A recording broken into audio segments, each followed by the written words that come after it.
ایک بزرگ نے شادی کے وقت اپنی بیٹی کو کیا ہی خوب نصیحتیں کی ہیں.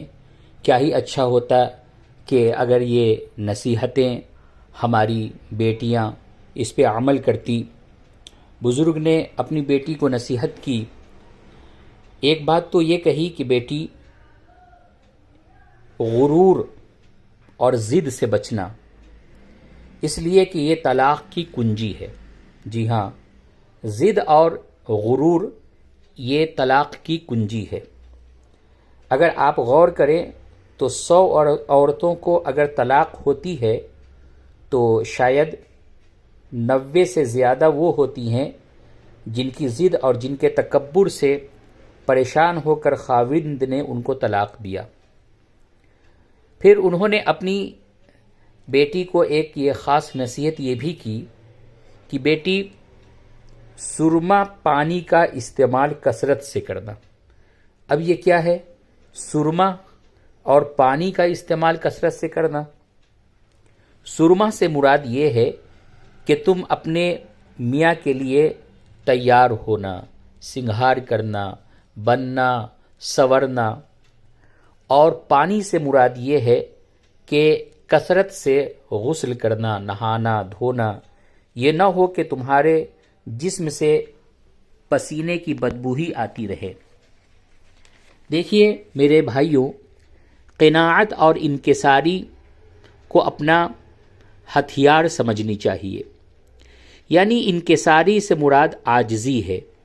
میاں بیوی کے تعلق میں اللہ تعالیٰ نے مرد کو قوام بنایا ہے، اور جو چیز اللہ تبارک و تعالیٰ کی طرف سے ہو اس میں اگر کوئی شخص چوچرا کر رہا ہو یا اسے تسلیم نہیں کر رہا ہو تو اس میں وہ اپنا نقصان خود ہی کرتا ہے.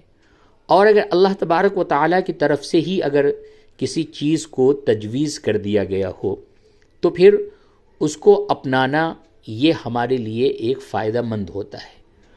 تو اللہ تبارک و تعالیٰ نے قرآن شریف میں فرمایا الرجال قوامون علی النساء، کہ مرد عورتوں کے قوام ہیں.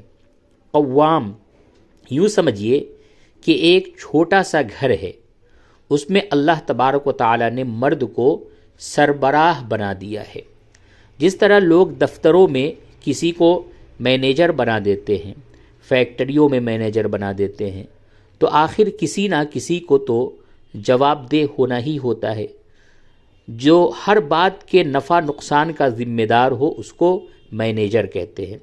تو اسی طرح گھر کے اندر بھی اللہ تعالیٰ نے نفع اور نقصان کا ذمہ دار مرد کو بنایا ہے، اور اس مینیجر کا نام اس نے خاوند، شوہر رکھا ہے.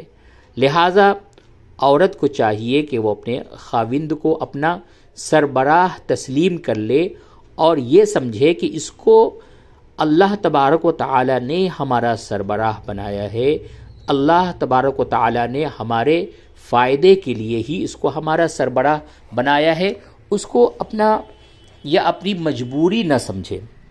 دیکھیے ہمارے علم میں یہ بہت سی بات سامنے آئی کہ عورتیں اپنی زندگی کا بیشتر وقت خاوند کے ساتھ اس جھگڑے میں گزار دیتی ہیں کہ میں تم سے بہتر ہوں. دیکھیے جب میں زندگی میں آ جاتی ہے نا تو پھر وہ زندگی کو تہس نہس کر دیتی ہیں.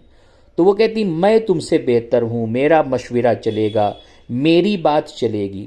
عورت کے لیے بہتر طریقہ یہ ہے کہ اگر وہ عقل میں، سمجھ میں مرد سے بہتر بھی ہے پھر بھی مرد کا ہاتھ اوپر رکھے، اس وجہ سے کہ اللہ رب العزت نے اسے یہ رتبہ دیا ہے. ایسا کرنے پر اللہ تعالیٰ کی طرف سے اس کو بہت زیادہ اجر ملے گا. تو نیک بیویاں اپنے کم عقل خاوندوں کو بھی عزت دیا کرتی ہیں، ان کو اچھے مشورے اس انداز سے دیتی ہیں کہ خاوند ان سے پھر خود بخود مشورے لیتے ہیں. مشورے بھی زبردستی نہ دیا کریں، مشورہ دے دیا کریں. خاوند قبول کر لے تو بہت اچھا، نہیں قبول کرے گا تو پھر ٹھوکر کھائے گا.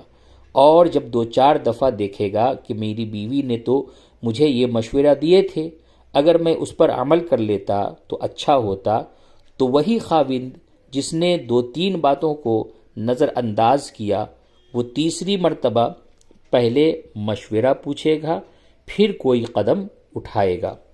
یہ زیادہ بہتر طریقہ ہے بنسبت اس کے کہ لڑائی جھگڑا کیا جائے کہ میری بات کیوں نہیں مانی۔